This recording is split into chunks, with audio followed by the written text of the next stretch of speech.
అందరికీ శనార్థి నమస్తే. తమ్ముడు, నువ్వు చాలా మంచి ప్రశ్న అడిగినావు. అసలు ఎవరన్నా అడిగితే దీనికి సమాధానం చెప్పాలి. నేను చాలా రోజుల నుంచి వెయిట్ చేస్తున్నా. అయితే పీర్ల పండుగ అంటే ఏంటిది? తుర్కొల్ల మత పెద్దలు సున్నీ షియాలు వీళ్ళు కొట్లాడుకొని ఒకరంటే ఒకరికి వడక వాళ్ళు సంపుకొని వాళ్ళ తలకాయలు పెట్టుకొని కట్టెలకు దూలాడుకున్నారు. అసొంటి దరిద్రమైన పండుగ. వాళ్ళే ఇండ్లు కోరు, ఏం చేసుకోరు, వాళ్ళు సవార్లు ఎత్తుకోరు, తినరు, ఆ రోజు ఒక్క పొద్దులు ఉంటారు.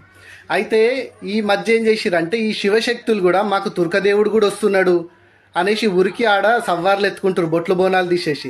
అరే, మన దాంట్లో చచ్చిపోతే మీరు ఆ గుమ్మం దొక్కరు, పొయ్యి పీనిగని మొయ్యరు, వాళ్ళ ఇంట్లో నీళ్ళు తాగరు, పెద్ద మనిషి అయితే నీళ్ళు తాగరు. మీకు సిగ్గు లేకుండా సచ్చిన దయ్యాలు ఎట్లా పడుతున్నాయరా మీకు? సచ్చిన దయ్యం పడితే మీరు దేవుడు అవుతారా? సత్యయుగం కృతయుగం నుంచి అమ్మవార్లు వస్తూ ఉన్నారు, వాళ్ళని కొలుసుకొని మీరు వాళ్ళ ఒంటి మీదకి వస్తుండ్రు అని తిరిగే మీరు సిగ్గుశరం లేకుండా మీరు సవార్లు ఎట్లెత్తుకుంటుండ్రు? ఒక్కసారి దేవుణ్ణి ఎత్తుకుంటే మళ్ళీ సవారు ఎట్లొస్తుంది మీకు? చచ్చిపోయిన పీనుగా ఎట్లయినా దయ్యమే అవుతుంది. ఆ దయ్యం మీకు పట్టిన తర్వాత మీరు సచిన వాళ్ళ దగ్గర పాడే మోస్తే ఏమవుతుంది, కూడు తింటే ఏమవుతుంది? ఇక్కడికి వస్తేనే మీ సాంప్రదాయాలు వస్తాయి, అక్కడికి వస్తేనే మా సాంప్రదాయాలు పోతాయా? అన్నిట్లో ఏలు పెట్టి నేను గొప్ప అని చూపించుకోవడానికి సిగ్గుశరం దప్పినోళ్ళు చేసే ఇది ఒక దొంగ ఆట, దొంగ నాటకం.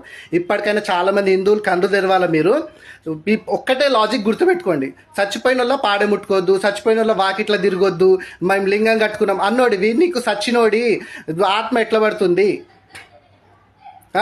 సవార్లు అంటే సచిన వాళ్ళు ఆత్మలే అవి. ఆ రక్తం ఎట్లా ఇదవుతుంది, ఇది ఎట్లా అవుతుంది, అక్కడ కూడ ఎట్లా తింటుండ్రు, అక్కడ ఒక్క పొద్దులు ఎట్లా ఉంటుండ్రు? సిగ్గు తెచ్చుకోవాలి. ఇది ఇంకోటి ఎల్లమ్మ బావవుతుంది, ఇదంతా ఇది తప్పు. తుర్కదేవుళ్ళు బావలవుతారని రజాకారులు మనకు తెలంగాణ లోపల మన బతుకమ్మను హేళన చేసిండ్రు, బట్టలిపి బతుకమ్మలు ఆడిచ్చిండ్రు, బోనాలు ఎత్తుకబోతుంటే శివశక్తులను చెరిచిండ్రు, జోగినీల వ్యవస్థను చెరిచిండ్రు, నానా హంగామా చేసిండ్రు, వాళ్ళతోటి బావలను పిలిపించుకుండ్రు. ఇదంతా ఒక దరిద్రమైన ఒక అసలు ఒంట్లో రగులుకునే అసలు బాధ ఇది. ఇటువంటి బాధలు పడ్డారు వెనకట ఈ తుర్కలు వచ్చి ఇన్ని బాధలు పెట్టించి హిందూ పూజారులను వాళ్ళ దేవుళ్ళు బావలవుతారని వాళ్ళొక కూత గురించి అబద్ధం చెప్పించిండ్రు. మన దౌర్భాగ్యం ఏంటంటే మన పూజారులు వాళ్ళ శిష్యులకు అది చెప్తూ చెప్తూ చెప్తూ అది కంటిన్యూ చేస్తుండ్రు. ఈ దరిద్రులు ఏంటంటే ఆడ పోయి షిగాలుగి మాకు తుర్కదేవుడు బావవుతాడని వీళ్ళు చెప్తుండ్రు.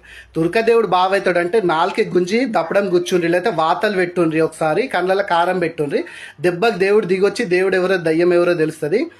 సిగ్గు తప్పిన షిగాలుగేటోళ్లకు నేను నిజంగా చెప్తున్నా, ఒక చచ్చిపోయిన ఇంట్లో మీరు పోరు, మీ తోడబుట్టిన తోడు చచ్చిపోతే కూడా పోయి చూడడానికి ముఖం ఉండదు. చచ్చిపోయిన దయ్యం మీ ఒంటి మీద ఎట్లొస్తుండ్రా?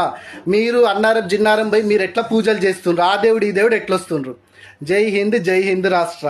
న్యాయం కోసం పోరాడదాం, ధర్మాన్ని రక్షించుకుందాం.